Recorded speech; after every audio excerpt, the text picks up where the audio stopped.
Hey guys, welcome to the Save Session, the session you always want to save. And lately, in the past few years, there have been a lot of adaptations of different media. I mean, throughout all of history, there's always adaptations. But one that's really interesting is games to film, or even sometimes film or shows to game. And we kind of want to talk about those a little bit, especially because last time we talked about X-Men Origins Wolverine, which is an adaptation of the X-Men Origins Wolverine movie into a game. And there are a lot of the ones we want to talk about. And Bruce, what's one you want to kick us off with? Okay. I got an idea. But just to clarify, we're going to be a little tightly knitted today, you feel me?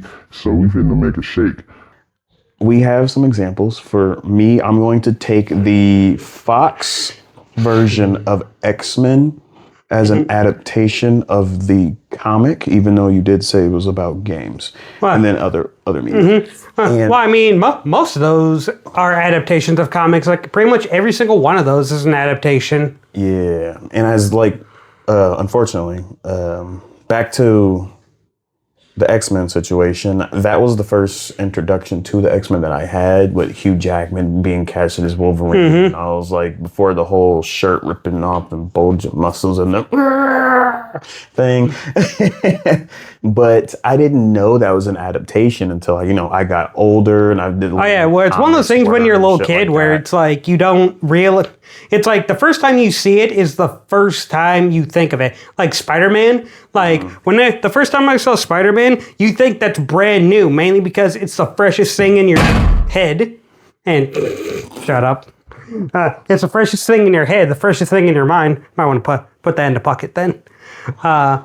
It's the freshest thing in your head, and then every time you see Spider-Man, from then on, like with Andrew Garfield, why he got a little bit of the short end is because Tobey Maguire's was what most kids saw, or most people's in the mainstream media's, first interpretation of Spider-Man was. So now when there was a deviation from that, people criticized it more harshly because it was so different. So to be in line with that, X-Men in the same pedigree was exactly kind of like that in a way, because, the difference of the black suits being introduced and the different typecasting of everybody, and where they thought yellow Wolverine being tall and attractive instead of short king. Yeah, because we need more representation. I think is he like 5'5", 5'3"? But no, he's not. Why you gotta call me out on the video? And although I think no one else has done Wolverine as justice as he's a good adaptation of him, even though he's not. Well, he's literally the only live action Wolverine outside of the Deadpool and Wolverine cameos. Yeah, and then obviously the games and all that. Even most of the games did use him as, or at least X-Men Origins. Some of them did, some of them didn't. Actually, most of them were also voiced by the dude who did Spike from Cowboy Bebop. Yeah, and some are. He's the voice of Tom from the Tsunami broadcast. Of course I knew that. I didn't know that, and I was like, that's pretty much the first time I ever heard that voice. It's like, hey, dang, that voice is deep, and then you start hearing it everywhere. Exactly. It's like how Nolan North is and everything. But to get back on the topic, I was sitting here looking at it, or I was going back through them because I own X-Men 2 and X-Men The Last Stand and all that. And I feel like the representation of a couple of them, I want to say Rogue? Is it Rouge? Rogue. Her representation in the movies was not that good. Yeah, they weren't great. They weren't even memorable. And I'm gonna be real with you. I rewatched it, but I don't remember hearing her little accent or calling people sugar. She had touching power. She had the southern part of it, but she was more, instead of an upbeat country girl, she was more like an emo goth, country girl. Yeah, and then I think her name's Katie Pride, the one who was phasing through the walls while Juggernaut was running after her, going, "I'm the Juggernaut, bitch!" Don't you know who I am? I'm the Juggernaut, bitch! That was awesome. Although, best interpretation of Juggernaut outside of comic, in my opinion, because he's just funny, is that line iconic, even though actually terrible. It's one of those things that's corny, but it was your first time seeing it, and it was iconic to you. Absolutely, because he was just that pure confidence. He was just going yeah. That scene was, even though X-Men Last Stand, wasn't the best X-Men movie, that was a really cool scene. She's facing through the walls, running away, and he's just absolutely blasting through them. And I didn't even know who Juggernaut was at the time either. So I was sitting there just like, but at the time, again, when you're into superheroes, you just see like all the interesting powers that they have. Absolutely. And I think like Storm's depiction in X-Men films were solid because, actress T, just saying. Then you got Cyclops. I think Cyclops was done a little wishy-washy, but oh yeah, Cyclops, because the thing is, in the comics, and especially the show, like from 1987, I think is when it was, him and Wolverine clashed a lot with ideologies, but in the movies, they didn't have any of that build-up or that tension, or they had a little bit of the tension with the Phoenix Girl. Yeah, I'm gonna say the only tension I felt is when they were like having the throuple relationship, when it was like she was with Scott, then she was with Logan, and then they were like didn't know about it, but then he like died and came back miraculously, and she was like, "I'm so fine," and he was like, "I gotta kill her," but I love. I was like, when was the brought up that you liked her? Like y'all kissed maybe. Well, one yeah, time? that was something from the comic books, but again, because the movies are so long, and because even though Hugh Jackman was probably the biggest selling point. Yeah, but the biggest character on the show, technically, or on the movie, technically, he wasn't the main character. Yeah, because as much as their depiction of Scott he was solid but not good. Like he was solid, but he wasn't great. I'm sorry, I said that wrong.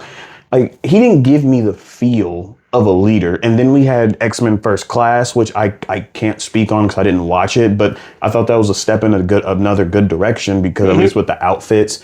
And they were showing like how, hey, we got Beast, we got Cyclops, we got his OG squad, at least for the X-Men, that series of films. Because Days of Future Past was probably cool as shit. But the Apocalypse one, even though I think that's the same one because they have the same Quicksilver, was just like... Well, yeah, it's part of the same trilogy, and technically part of the same timeline, even though the whole point of Days of Future Past was to go back and change the timeline. Yeah, because I know they And then Apocalypse was just a mess. Yeah. Like there was no consistency. Quicksilver's introduction to this franchise was really cool because that was, in my opinion, he's a better version of Quicksilver than MCU's Quicksilver. Oh yeah, no doubt. Because his scene where he's just slow-mo bouncing stuff off while he's trying to get something for Magneto was just peak is T. You feel me? And I was just like, yeah! Like a depiction of a speedster done right type of situation. Although, like, again, the negatives are just the small tweaks to the characteristics of very popular characters,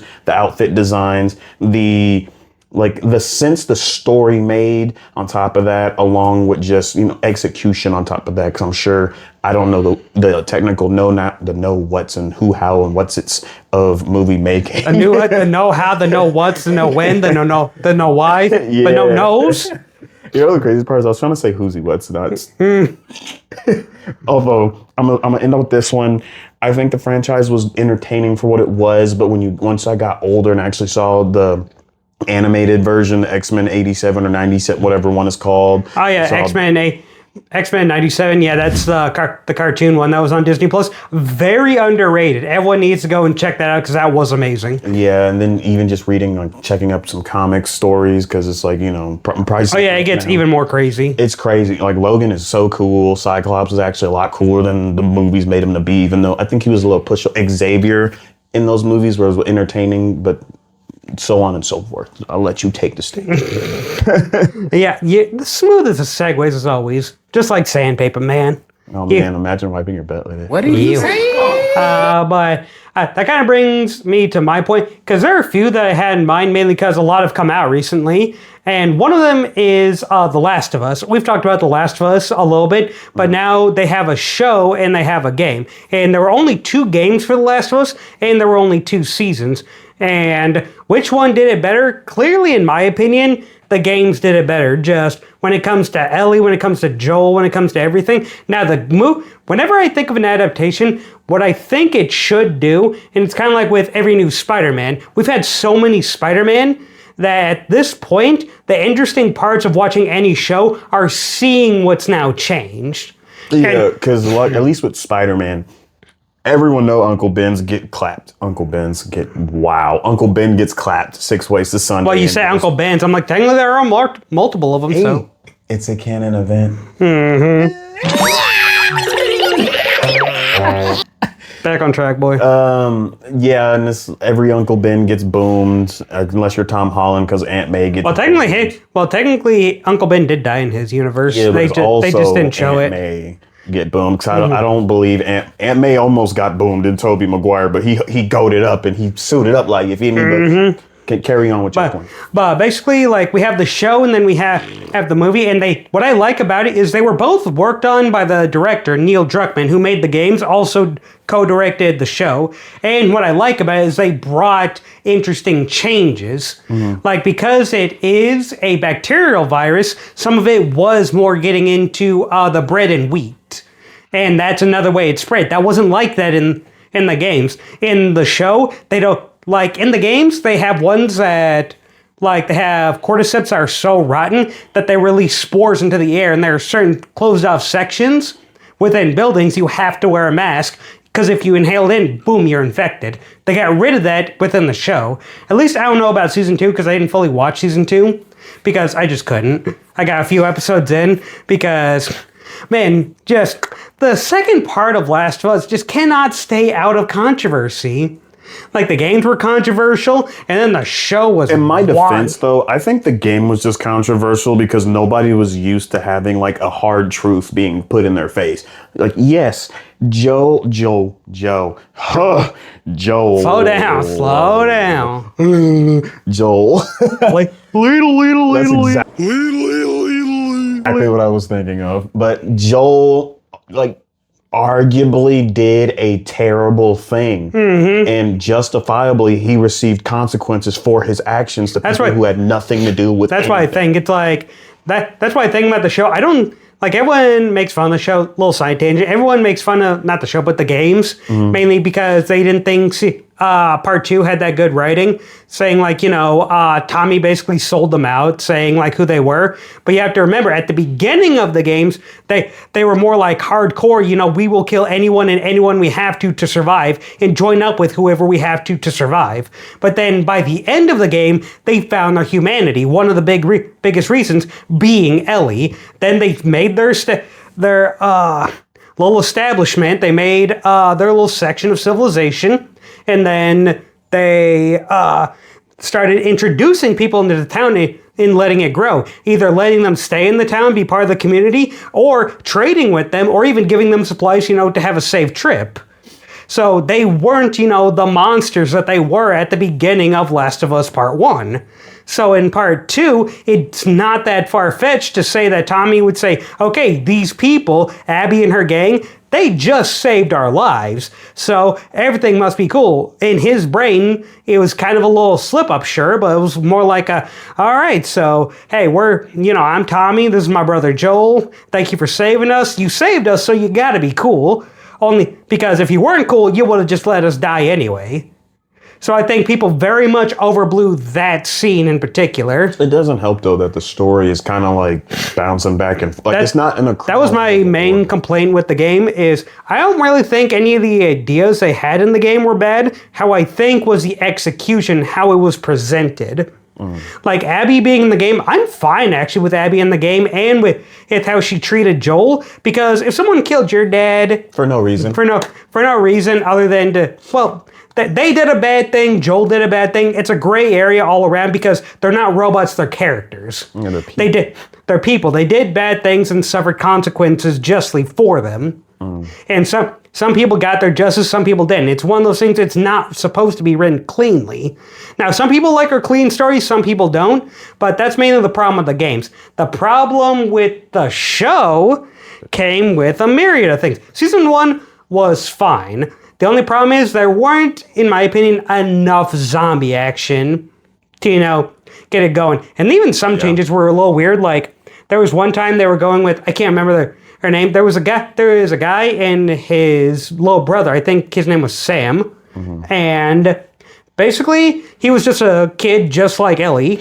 And they had to go through this whole mission through the city. But then it turns out that kid got bit. Spoilers. That kid got bit. And he was hiding it from the rest of them only by they went to sleep, and by morning he was turning into a zombie, and he had to shoot his little brother. Then he shot himself because he couldn't deal with it. But in the show, they did the same thing, except they de-aged Sam a lot, and they made him deaf. For literally no reason. Because my thing is, I'm all for inclusivity, but that type of change to me doesn't make sense. Because what exactly did that add, aside from just acknowledging deaf people exist? So I'm like, it's one of those things, like, I'm not saying deaf people can't exist in media, but it's just like, it's a little odd to put in a story where it doesn't really do anything for the story. Was it supposed to add a more emotional weight? I guess maybe more emotional weight. Because the thing that also happened is, one of the first levels you go through with Ellie are those, towers that have collapsed in on each other. In the show, it's literally like a 5-minute sequence of Jess going somewhere and unlocking a door from another side, and then boom, cuts to the next scene, they're out of the building, they've made it through. When in the game, that whole building like collapsed on top of each other, that was an entire section of a level, and it gave you more of an understanding and more of an interaction, connection with the world, showing how messed up it is and showing exactly what our heroes have to do to get through and survive through this world. Yeah. It would make more sense if in that scene, like, say they skipped over it, or it was like, say Ellie got captured and they're about to show the people about to either harm her in some manner or about to be like, we're going to tie you up and sell you for some money or something, or kill you, or or use you for ransom so we can get supplies. And it was like, it would show more of the harsh, cruel reality that they have to face. But like I said, that's why I like the games more. That's why I think the games are a little bit better. Season 1 of the show did its thing, and it did it well enough, in my opinion, but it just cannot beat the game. And Pedro Pascal, I love Pedro Pascal, but the problem I have with him, I've said before, is like what I have with The Rock. I don't see whatever character he's trying to portray. I see Pedro Pascal, and I see The Rock. You have a complete different reaction to them, because like for me, when The Rock, I'm like, so this is, when I see them, I feel like they're typecasted. You know what I'm saying? Very much so. So like Rock is over here, but then which there's nothing wrong with that. That's how he made his money. That's how he made his acting career. Yeah, but I'm just tired of Pedro, to be fair. So I was like, he was in X-Men, he was in Mando, he was in like Fantastic Four. And just sitting there, I think everything I've seen of him, he was just there, and I was like, Jesus, brother. I like you, dog, but get out of my face. So yeah, there's that. And it also brought up a good question that the Last of Us series was already pretty cinematic, so it almost did kind of make sense to make it into kind of a, Today, Junior! a film or TV show.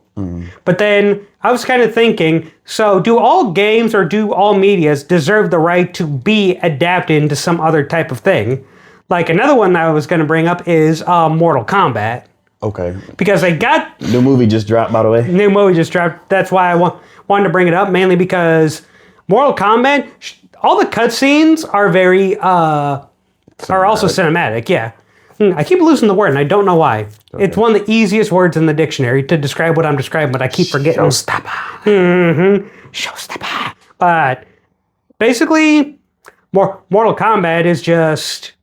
A lot of it is cutscenes anyway for the story. So it also kind of makes sense why they would try to make that into kind of a movie.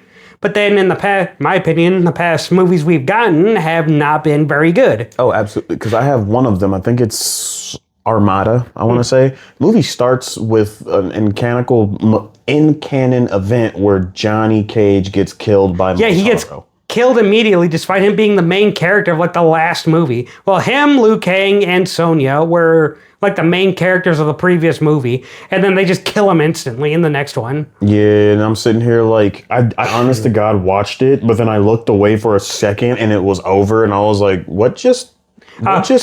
Shao Kahn just comes in, just breaks his neck. Yeah, but they had a...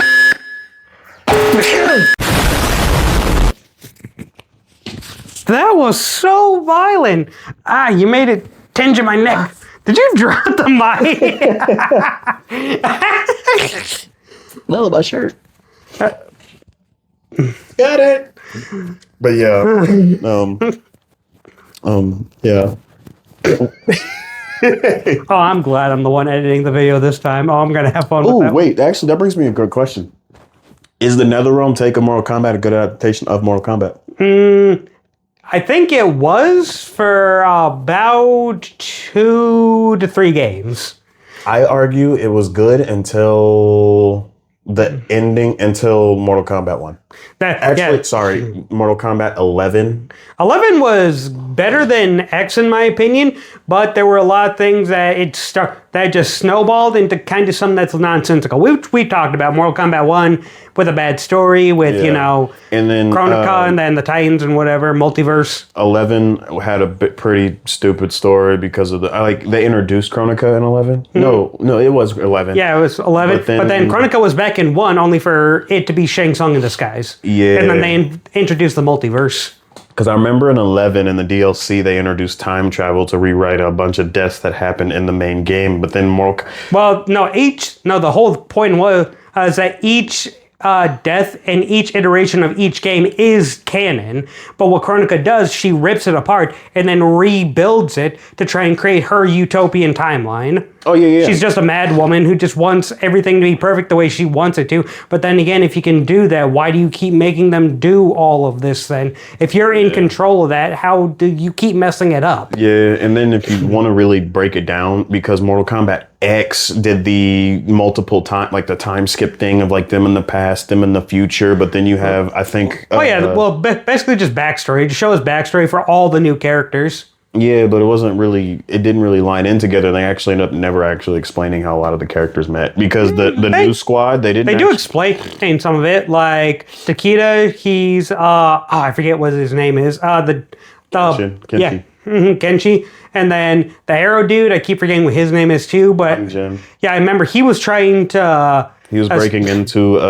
he was trying to break into the temple and fat steal... dudes. He tried to break into the temple, but he ran into the fat dude that was the drinker. I can't remember his name. Me neither. It's been a while since I played X2. I want to say his name is Jirobo, but that's a Naruto character. And then Jackie is Jax's daughter. And then... Cassie is obviously Sonya and Johnny's kid. But I felt like there was a lot of unanswered questions in there because like they went in there at the start of the game to get the remnants, but then they take down the remnants, but not all the remnants got freed, and they never showed the process of them getting freed. I just thought it was dumb how easily the new guy, Shinnok, was taken down with like his ultimate power. Like all that happened was Sonya unlocked her like Johnny Cage powers. I'm like, if that's all it took... it's Cassie. You said Sonya. Sonya, yeah.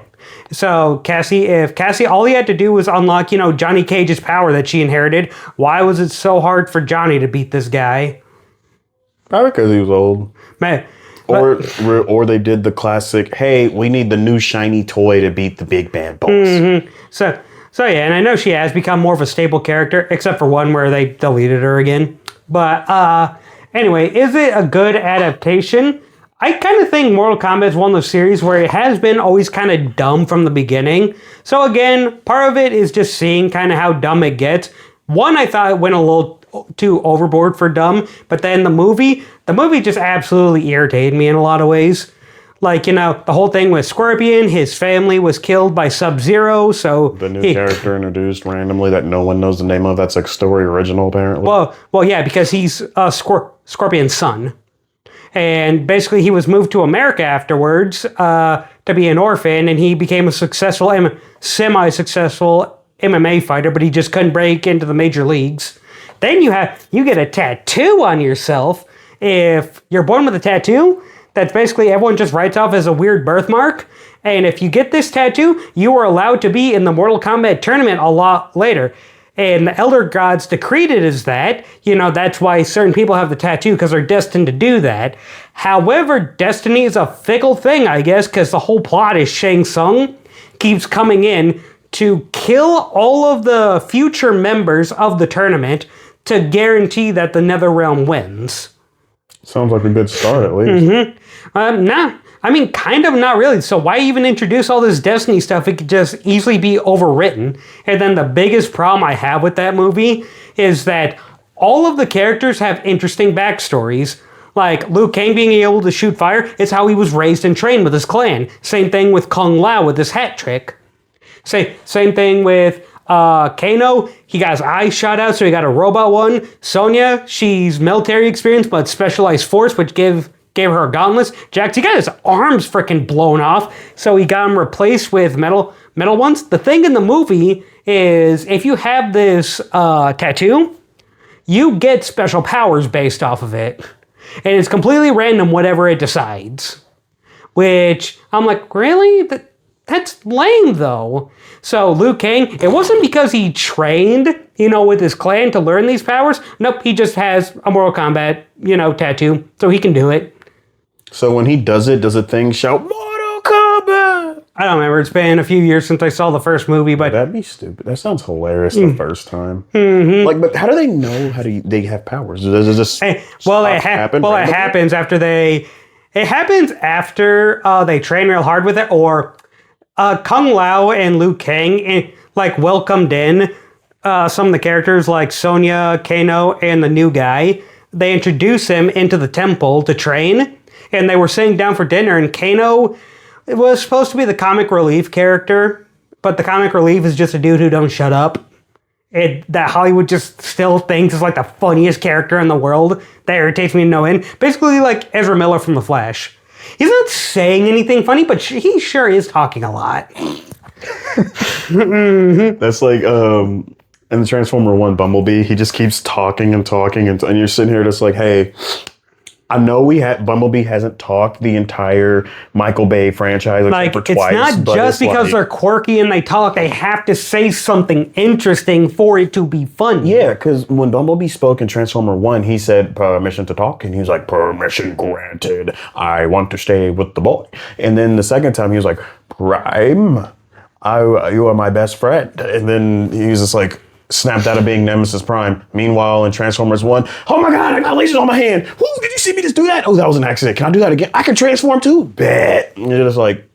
Yeah, it's like, calm down. But that's basically what Kano was. It's basically like the comic relief characters Hollywood thinks we want, but are just stupid. Yeah. But basically, Kano and Luke was I just want my power. I want my power. And they're like, maybe if you trained hard enough for it. They just gave each other that look, and well, maybe if you trained hard enough. They basically rage baited him until he got so mad that his power developed to where his eye got replaced with the metal eye. I'm like, that's how he gets that? Again, he got his eye shot out and they replaced it with the metal eye. That's part of his backstory and character. Now that's just kind of a lazy way to write in something rather than actually making it a part of the story. That's just dumb. So, in my opinion... Also, how Jax apparently gets his mechanical arms, because at least in because Sub-Zero, he lifts him up, rips his arms off, and he's over there going... Oh, yeah, well, Sub-Zero, freezes his arms off, and that's how he loses it in that movie. But at the same time, how did he get that? He got surgery to get new prototype arms attached to make him even stronger. In the movie, nope, magic tattoo. Yeah, it can just do that. And what our character get? Literal plot armor. No, his skin literally turned solid steel, and he got some weird, sharp weapon in, a baton.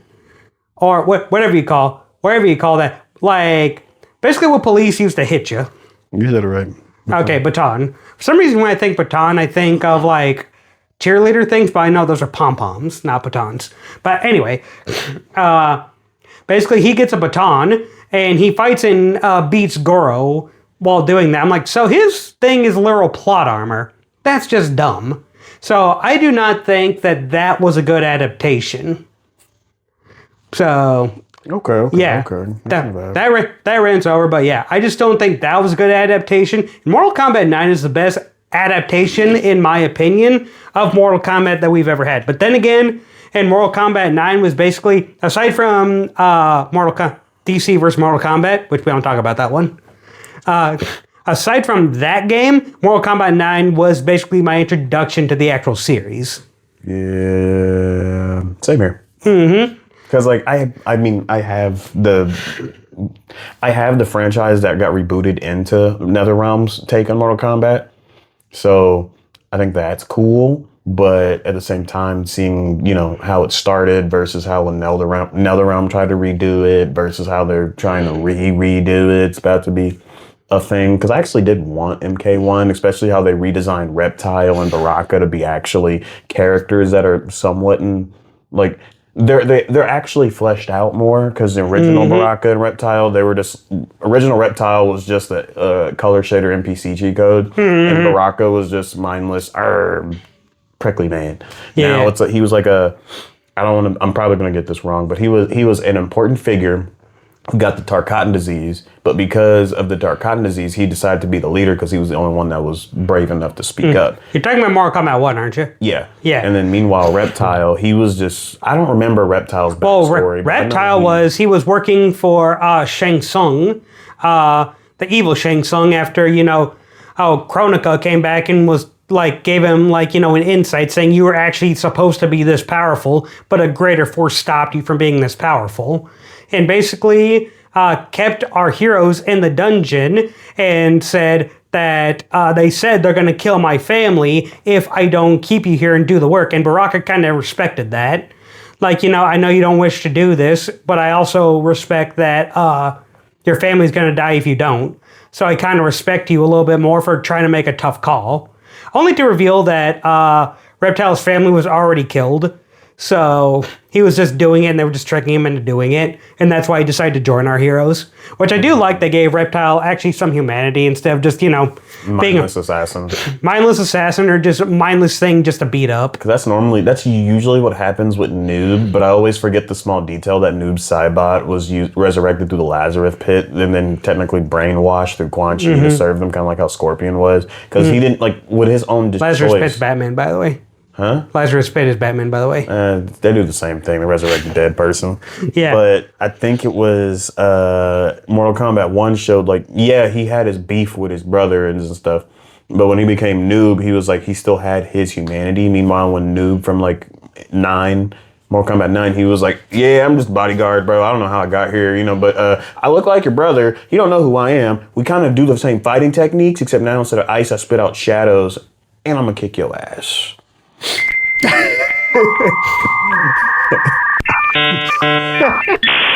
What's another adaptation you got, buddy? Another adaptation, Loki. Loki? I think I actually never seen Loki, but I heard it's solid. Yeah, it's pretty. I like it. Apparently, it's very divisive, but I liked it. I enjoyed it, especially since 2 I loved. This one's going to be a little shorter, but it's around the same branches of how you were talking about Spider-Man, because I'm going to say Superman.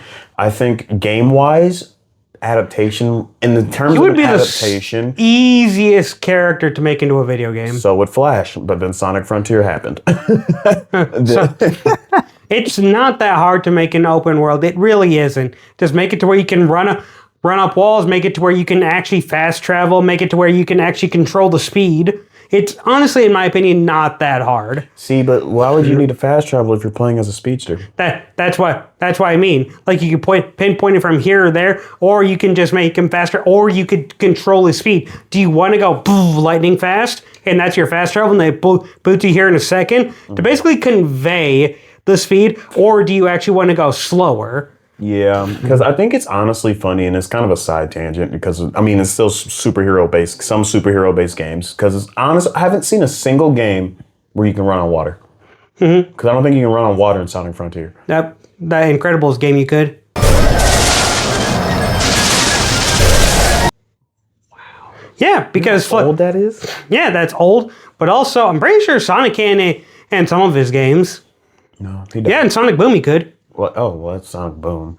Yeah, but still, you just said I don't know a game, and I just gave you an example. Okay, I was just saying, but that's Sonic Boom. But that's Sonic Boom. Again, it's one of those things, it has the good ideas, but it's not really adapted into anything, that well done. Because I remember being a kid, not actually being able to beat do anything in a Superman game because I sucked at it because I didn't understand the N64 one? No, it was on GameCube, and it was I think it was based off the movie Superman Returns. Oh, and that's not even a good movie. Yeah, because all I remember is I was stuck on a part where you had to button mash something to push levers to close the dam or it's going to explode. And I'm sitting there and it's why am I struggling with this? He's Superman. I should just be able to, you know what I'm saying? Or I mean, it's better than the 64 one where it was just fly through rings, go to this area, fly through rings. Hey, Spider-Man 2 actually made the flying through rings section actually kind of fun. Spider-Man 1, you just had to web swing and not touch the ground or you die. Because it was like just skyscrapers, and then if you didn't connect Oh yeah, and how I remember owning the first like Spider-Man game that was based off the movie, like the first Tobey Maguire movie, and basically it showed he was swinging off nothing, just like thin air. He was swinging on it, and it was Spider-Man 2 that that they actually made it. You have to be near a building or something for him to anchor the web on. Yeah, and then Spider-Man 3, they completely forgot that idea. No, they did. They kept it, except now it was controlled by it was controlled by either trigger. The right trigger, you shot to the right. The left trigger, you shot to the left. But those sometimes didn't connect, unfortunately. I mean, it was probably because it was a lot happening. But then Amazing Spider-Man, neither one of those games connect. Because I tested this one for funsies because I got back on both of those games because I was just curious on what the story was. You can swing, like they make it look like it's connected, but it's not. And then you can just do like some lens zoom in thing where you can just web zip real everywhere, and it's so weird. But on the terms of Superman, like the fact that we haven't had one released in a long time outside of emulators or games. Well, I think is crazy. I think it was rumored that. Well, I think in Arkham Knight in early development, I thought I read leaks that said Superman was supposed to make a cameo in the Batman Arkham Knight games, but ultimately was scrapped. But they kept in a Lex Luthor cameo. But the Lex Luthor cameo shows he has a building in Gotham, and he actually left Bruce a voicemail on his office phone, trying to regard a deal for Bruce. But of course, Bruce being Batman, like, it's Lex. I know who Lex is. I don't got time for him. So, it seems like for a long time, I don't know if Rocksteady was ever greenlit to try and make a game for him, or it got canceled, or whatever. But I thought the latest I heard was Rocksteady was working on it, only for it to get scrapped. I don't know how true that is, but it's just what I heard. Yeah, because it must be either really difficult or really inconvenient, or because there's just so many types of Superman, even though you can just boil it down to like a simple farm boy just getting powers, because there's a game on a computer called Undefeated where it's basically a Superman simulator. Like you get to fly, you get to do the poses, the flying and the landings, the laser beams, super strength and all that. But basically, that looks like a solid start, but all you need to do is just have decent combat, just have different abilities when you're in the air, when you're not. And even then, Spider-Man for PS4 Insomniac, it shows you can create your own version of the character so long as you have people who are passionate about the comics or even the show and stay true to it. And then you have the Absolute series that shows that as well. It's just unfortunate. We just haven't had a video game adaptation. I think movie-wise, the newest film is actually pretty good. Like in the James Gunn Superman, I love that movie. I think the Superman films are pretty good, but in the case of a game, the fact that we just haven't had one in a while just makes me... Well, it's because I think most game developers are scared because it has always failed there. It hasn't been good because a lot of people don't know how to handle his strength. But even then, there's nothing wrong with making him strong. But even then, something like Wolverine, we've had games with him that are fun, and it doesn't have to be one for one with the strength.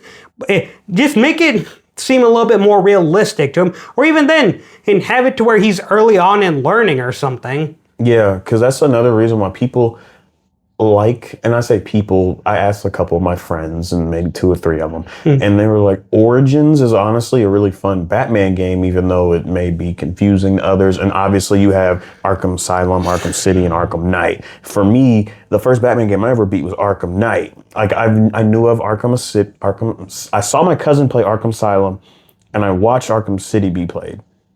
I think that's the correct order. Isn't 1 Asylum, 2 City, and the 3rd Knight, right? No, yeah, technically in the Rocksteady, but before Knight came Origins, which was made by WB Games because they wanted something. I think they thought from City to Knight was a gigantic gap of time, and they wanted something to fill in that. So they greenlit WB Games to make basically a prequel game. Okay. And Rocksteady basically gave them, the formula to do it. And then we got a movie that was based on that same time, except different situations. Because it was like, at least Batman's younger, starting out.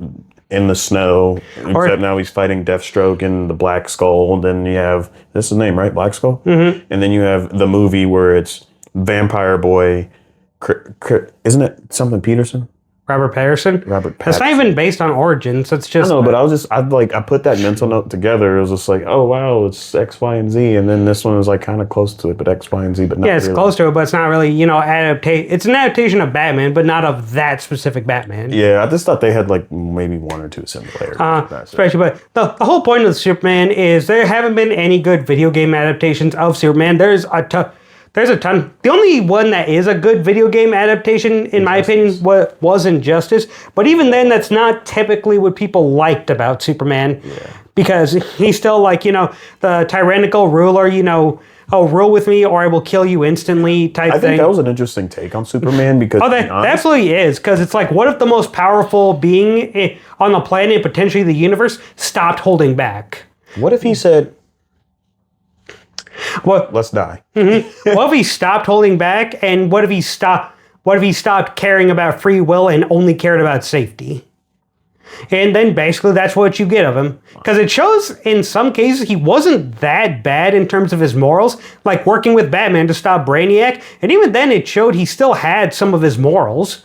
Like he had an extreme way of he was an extremist. If you denied his chances too much, he would either imprison you or kill you. Yeah, because it was like he had good intention. It's just the execution is just so that is the only good one. But then again, that's a fighting game. It didn't really show off. You didn't let you pull the thing. Mm-hmm. You know what I'm saying? Yeah, I mean technically you could fly around and then come back and then come back down. But anyway, it's not like a 3D open world game. I have an honorable mention.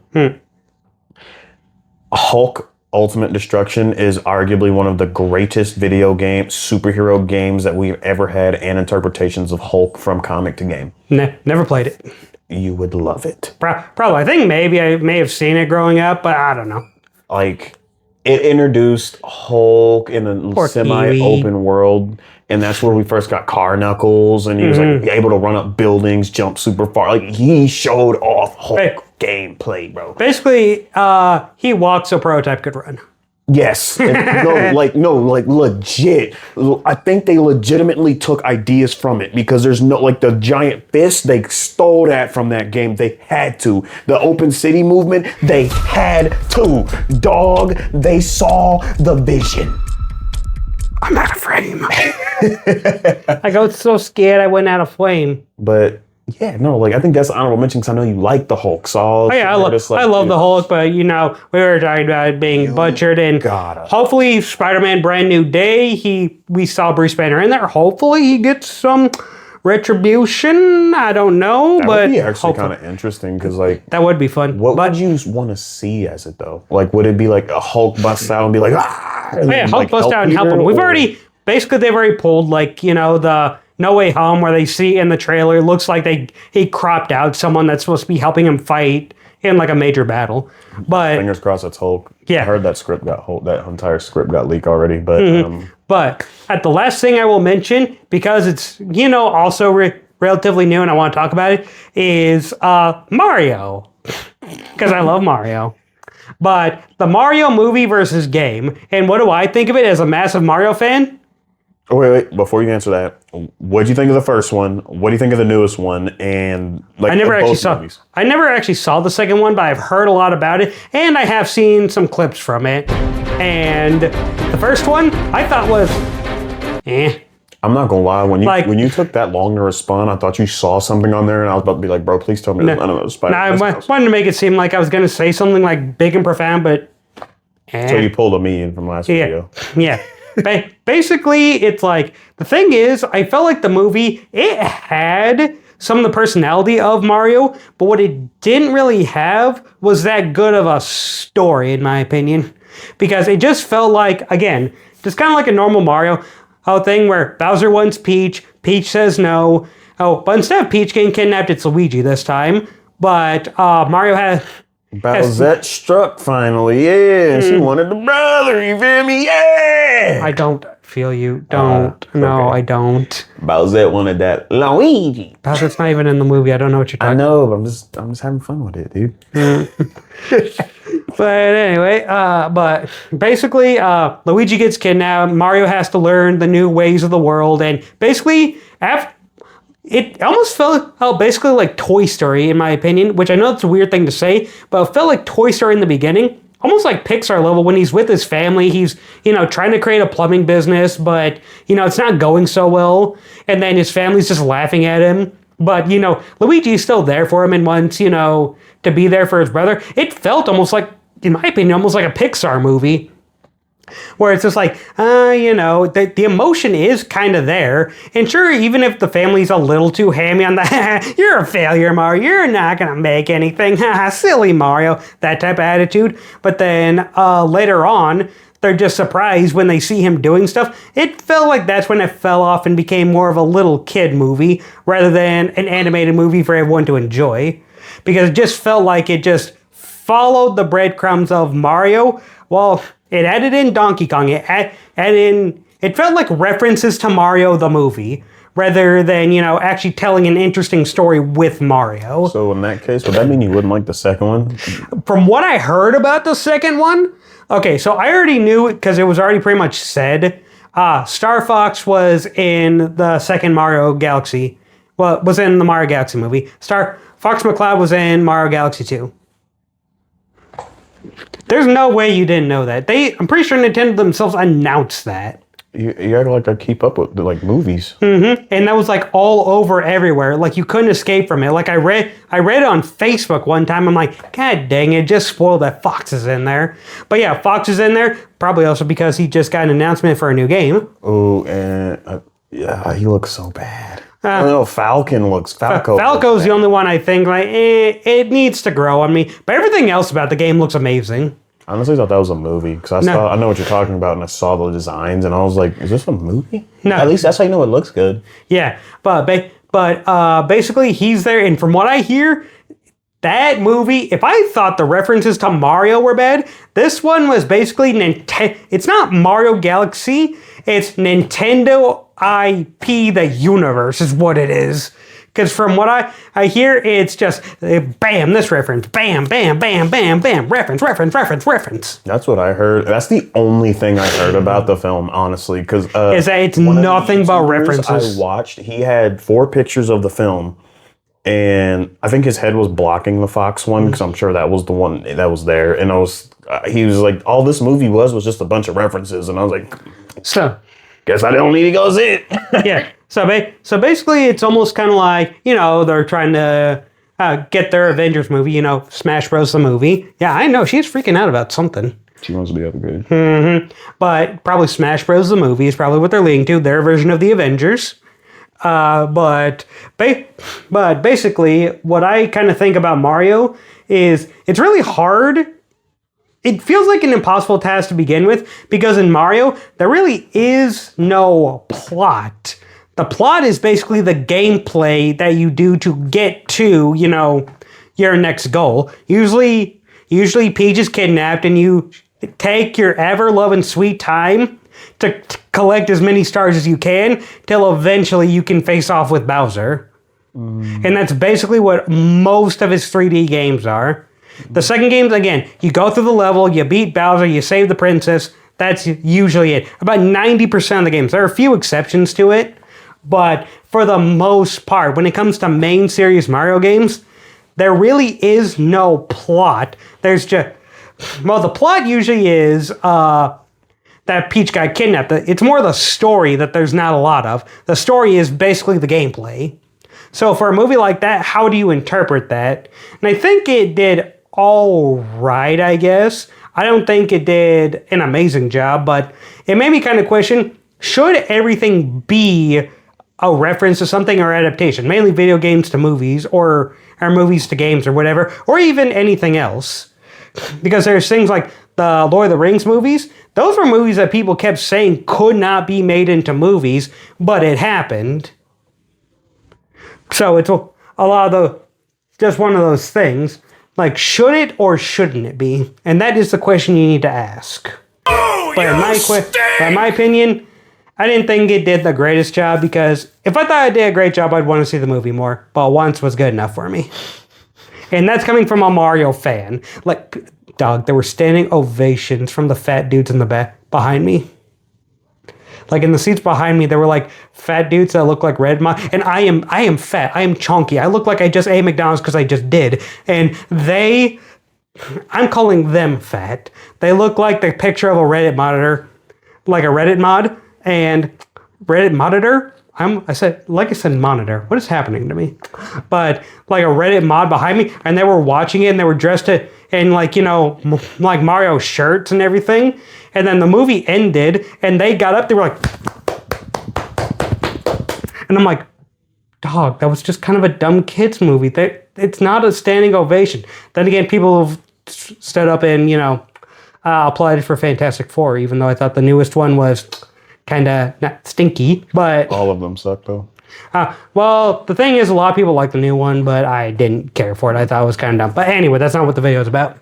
But anyway, that is my interpretation of adaptations. It's something we could probably discuss a little bit more of and bring up more examples for.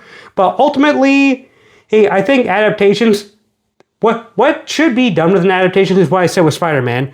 It's good when something new is added.